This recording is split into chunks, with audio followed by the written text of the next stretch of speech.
अरहन्तो भगवन्त इन्द्रमहिता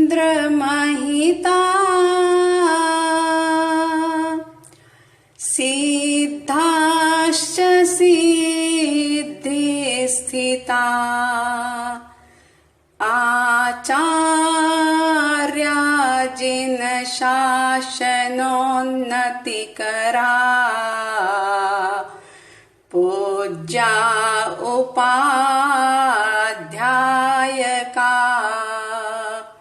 श्री सिद्धांत सुपाठका मुनिवरा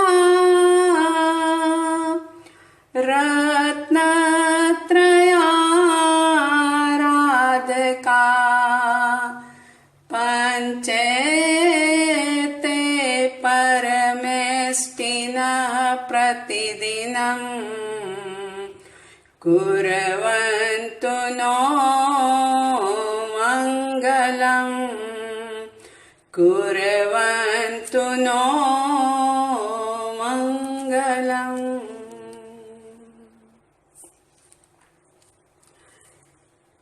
सुख प्रत्येक जीव की नियति है और दुख जो कि हर एक जीव के द्वारा निर्मित किया हुआ है। यानी सुख हमारी नियति है और दुख हमारे ही द्वारा निर्माण किया हुआ है। यदि दुख का निर्माण करना ये जीवात्मा बंद कर दे तो सहज रूप में सुख की अनुभूति हो सकती है। सुख संसार में नहीं है, बाहर में नहीं है, सुख स्वयं में है। सुख किसी वस्तु की प्राप्ति में नहीं है, अपितु संतुष्टि में है, क्योंकि इच्छा का स्वभाव ही दुख है, कामनाओं का स्वभाव ही दुख है, अतृप्ति है, असंतोष है। और जो व्यक्ति इन कामनाओं से, लालसाओं से, वासनाओं से, इच्छाओं से मुक्त होने की कोशिश करता है तो सहज ही वह सुख का अनुभव करने लग जाता है। ज्ञानी जन, ऋषि मुनि कहते हैं कि सुखी होने के लिए सबसे पहली शर्त है कि व्यक्ति अपने जीवन में प्रामाणिक बने, स्वयं के लिए ईमानदार बने। क्योंकि भारतीय संस्कृति के अंदर, और न केवल भारतीय संस्कृति में बल्कि ये कहूं कि जैन संस्कृति में बहुरूपिया होना बहुत निंदनीय माना गया है। आप और हम जिन बहुरूपियों को देखते हैं जो बार बार वेश बदल बदल करके अपनी आजीविका करते हैं, उनकी तो कोई ना कोई मजबूरी है, उनकी जीविका का वो साधन है बहुरूपिया होना। लेकिन परमात्मा प्रभु महावीर स्वामी जी कहते हैं कि एक साधक के लिए, फिर वो साधक चाहे साधु के वेश में हो, चाहे गृहस्थ के वेश में हो, चाहे घर में हो, चाहे घर से दूर किसी गुफा में, किसी पर्वत पर, किसी पहाड़ियों में या अन्य किसी जगह पर अपनी साधना कर रहा हो, लेकिन साधक के सामने सबसे पहली और पूरी करने योग्य शर्त ये होती है कि साधक हर हाल में, हर स्थिति में अपने जीवन की एक रूपता को, प्रामाणिकता को बनाए रखे।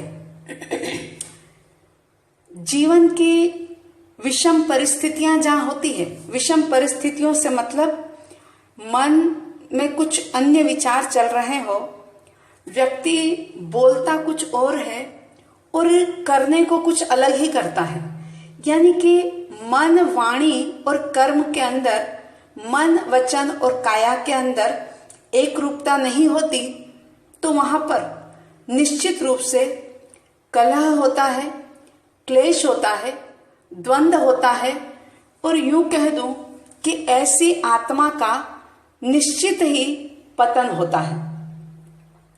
यदि हम जैन संस्कृति के उन अमर साधकों के बारे में देखें, पढ़ें, तो हमें पता लगता है कि मृत्यु के मुख में पहुंच करके भी उन्होंने अपने रास्ते को बदला नहीं, अपने जीवन की एक रूपता को, प्रामाणिकता को, ईमानदारी को उन्होंने खंडित नहीं होने दिया, भंग नहीं होने दिया। वर्णन आता है अरहनक श्रावक का। अरहनक श्रावक जिन्होंने श्रावक के व्रत ले रखे थे, जिन वाणी के प्रति गहरी आस्था थी, श्रद्धा थी, सम्यक दर्शी आत्मा थे वो, और रोम रोम में ये बात रमी हुई थी कि मैं अजर अमर हूं, जो दिख रहा है वो मैं नहीं हूं, मेरा रूप बिल्कुल अलग है, मैं बिल्कुल ज्ञाता दृष्टा हूं, जानने और देखने वाला हूं। ऐसा उनके अंदर में रमा हुआ था ये ज्ञान। कहते हैं कि एक बार एक देव उनकी कसौटी करने के लिए, परीक्षा लेने के लिए आता है।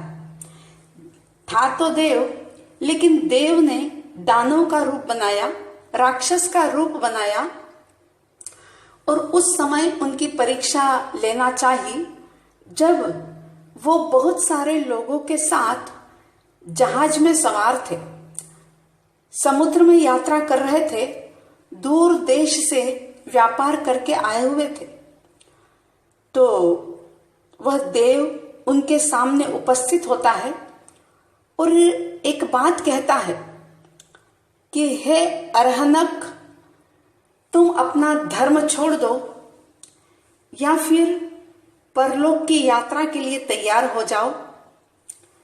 या तो धर्म छोड़ो, और यदि जीवन चाहते हो तो धर्म छोड़ दो, या फिर मरने के लिए तैयार हो जाओ। मैं तुम्हें छोड़ने वाला नहीं हूं, बोलो जल्दी, हाँ या ना। बहुत विकट परिस्थिति उनके सामने थी।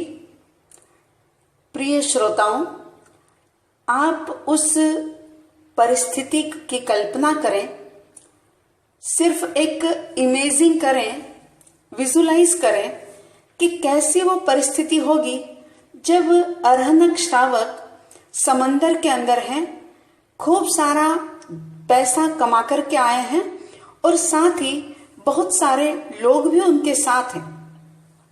और ऐसे में देवता कहता है कि हाँ कहोगे तो हाँ में जीवन है और ना में मौत है। लेकिन वो परमात्मा का श्रावक, वो महान साधक, जो चाहे गृहस्थ वेश में था, लेकिन वो हंसता है और कहता है कि अरे, धर्म भी क्या कोई छोड़ने की चीज है? धर्म तो मेरे अणु अणु में, मेरे एक एक आत्म प्रदेश में रमा हुआ है। मैं और धर्म अलग नहीं है। मैं इसे छोड़ना चाहूं तो भी ये छूट नहीं सकता। समझना इस बात को, इस बात की गहराई को समझने की कोशिश करना।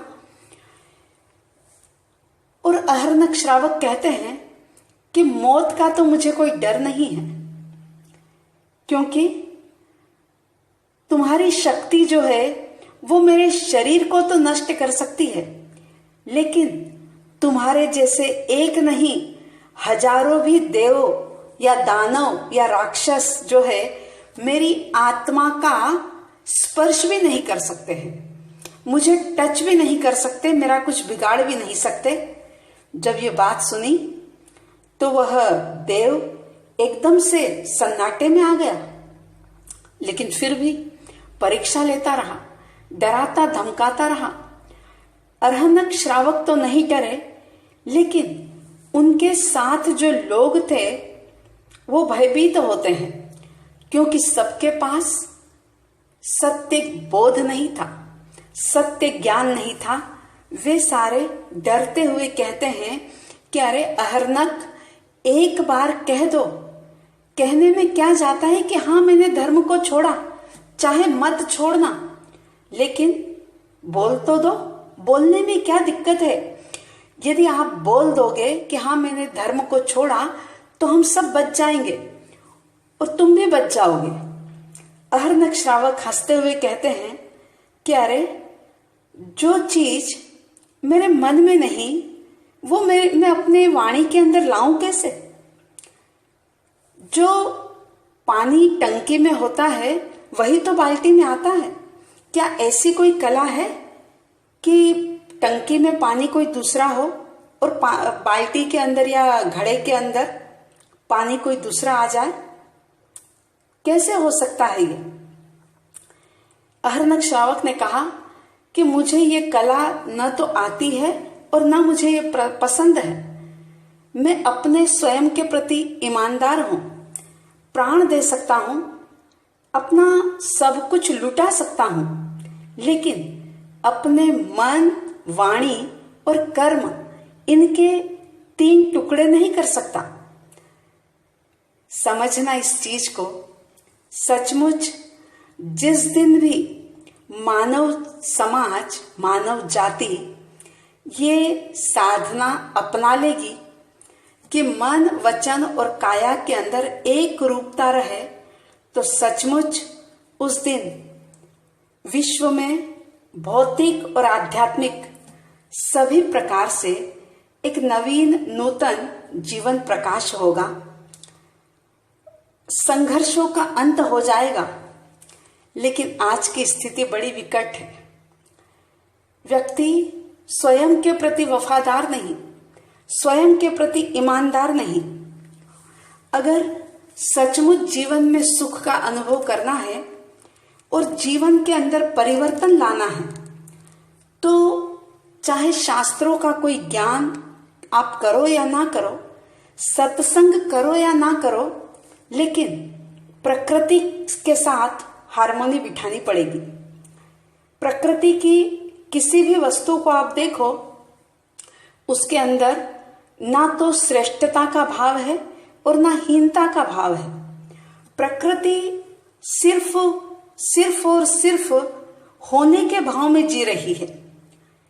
आप देखिए, गौर कीजिएगा कि प्रकृति की कोई भी वस्तु जैसी है उससे अलग दिखने की या बहुत अच्छा दिखने की कोशिश नहीं कर रही है और ना ही किसी को कंफ्यूज करने का प्रयास कर रही है।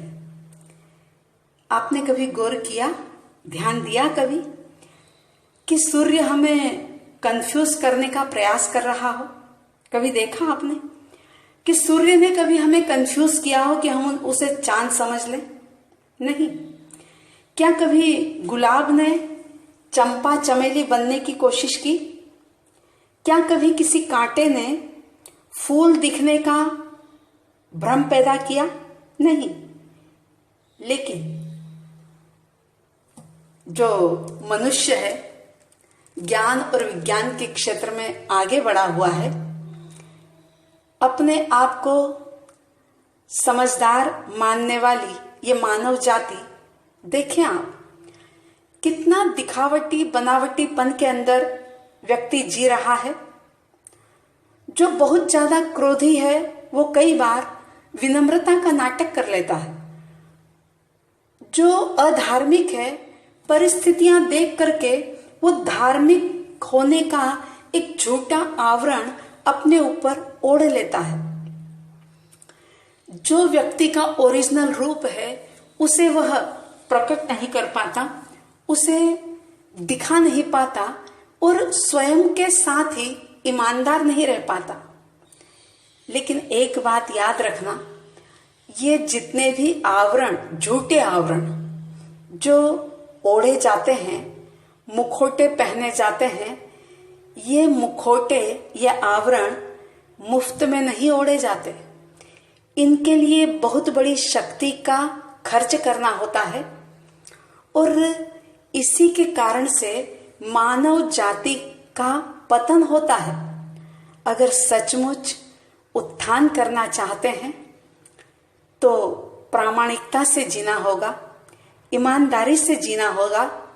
अगर हमारे अंदर निर्दोषता नहीं है तो हमें मानना पड़ेगा कि हमारे अंदर निर्दोषता नहीं है। अगर हमारे अंदर सरलता नहीं है तो स्वीकार करना होगा कि हाँ, सचमुच हमारे अंदर सरलता नहीं है।